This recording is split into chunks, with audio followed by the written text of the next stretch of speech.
Hippocrates एक यूनानी चिकित्सक थे जिन्हें चिकित्सा का जनक माना जाता है। हिप्पोक्रेटिस का जन्म लगभग 460 ईसा पूर्व एशिया माइनर के तट पर ग्रीक द्वीप कौस में हुआ था। इनके पिता का नाम हेराक्लाइड्स था और माता का नाम फेनारेथ था। हिप्पोक्रेटिस ने चिकित्सा के सिद्धांतों के अलावा डॉक्टर और रोगी के बीच उचित व्यक्तिगत संबंध सिखाए। ऐसा कहा जाता है कि हिप्पोक्रेट्स कोस द्वीप के जादूगरों के परिवार से आते थे और उनका चिकित्सा के यूनानी देवता एस्क्लेपियस से सीधा संबंध था। वह सुकरात और प्लेटो के समय में बड़े हुए हिप्पोक्रेट्स मिस्र का एक विद्वान था जिसे एक महान चिकित्सक और सामान्यत एक महान ऋषि माना जाता था। हिप्पोक्रेट्स ने युवावस्था से ही उनके सारे ज्ञान और दृष्टिकोण पर कब्जा करना शुरू कर दिया था। वह पुरातनता के एक प्रकार के चिकित्सा विश्वकोश के लेखक हैं। कहा जाता है कि विश्वकोश में कम से कम कई दर्जन पुस्तकें, लगभग 60 से 70 शामिल हैं।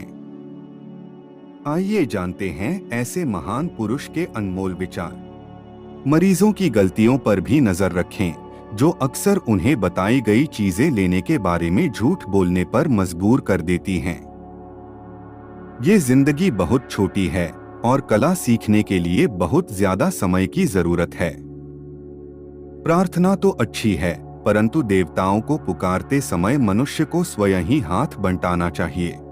भाषा में जो मुख्य गुण हो सकता है वह है स्पष्टता, और अपरिचित शब्दों के प्रयोग से अधिक कोई चीज इसमें बाधा नहीं डालती है। यह जानना कहीं अधिक महत्वपूर्ण है कि किस व्यक्ति को कौन सी बीमारी है, बजाय इसके कि किस व्यक्ति को कौन सी बीमारी है। विज्ञान ज्ञान का जनक है, परंतु मत अज्ञान को जन्म देता है। अत्यधिक रोगों के लिए चरम उपचार बहुत उपयुक्त होते हैं। किसी व्यक्ति को किस प्रकार की बीमारी है, यह जानने से ज्यादा जरूरी है यह जानना कि किस व्यक्ति को कौन सी बीमारी है। ज्योतिष का ज्ञान न रखने वाले चिकित्सक को स्वयं को चिकित्सक कहलाने का कोई अधिकार नहीं है। हमारे भीतर की प्राकृतिक शक्तियां ही बीमारी की सच्ची उपचार करता हैं। जहां तक बीमारी का सवाल है तो दो चीजों की आदत डालें, मदद करना या कम से कम कोई नुकसान न पहुंचाना। यदि हम प्रत्येक व्यक्ति को सही मात्रा में पोषण और व्यायाम दे सकें, न बहुत कम और न बहुत अधिक, तो हमें स्वास्थ्य का सबसे सुरक्षित तरीका मिल गया होता। भोजन को आपकी औषधि बनने दें और औषधि को भोजन बनने दें। वस्तुतः दो चीजें हैं, विज्ञान और मत। पहला ज्ञान को जन्म देता है, दूसरा अज्ञान को। अतीत की घोषणा करो, वर्तमान का निदान करो, भविष्य की भविष्यवाणी करो। एक बुद्धिमान व्यक्ति को यह विचार करना चाहिए कि स्वास्थ्य मानव का सबसे बड़ा आशीर्वाद है और सीखना चाहिए कि कैसे अपने विचार से अपनी बीमारियों से लाभ उठाया जा सकता है। हम में से प्रत्येक के भीतर प्राकृतिक उपचार शक्ति ठीक होने में सबसे बड़ी शक्ति है। जिसका उपयोग किया जाता है वह विकसित होता है, जिसका उपयोग नहीं किया जाता वह बर्बाद हो जाता है। वास्तव में दो चीजें हैं, जानना और विश्वास करना कि कोई जानता है। जानना विज्ञान है, यह विश्वास करना कि कोई जानता है अज्ञान है। अगर आपका मूड खराब है तो टहलने जाएं। अगर आपका मूड अभी भी खराब है तो फिर टहलने जाएं।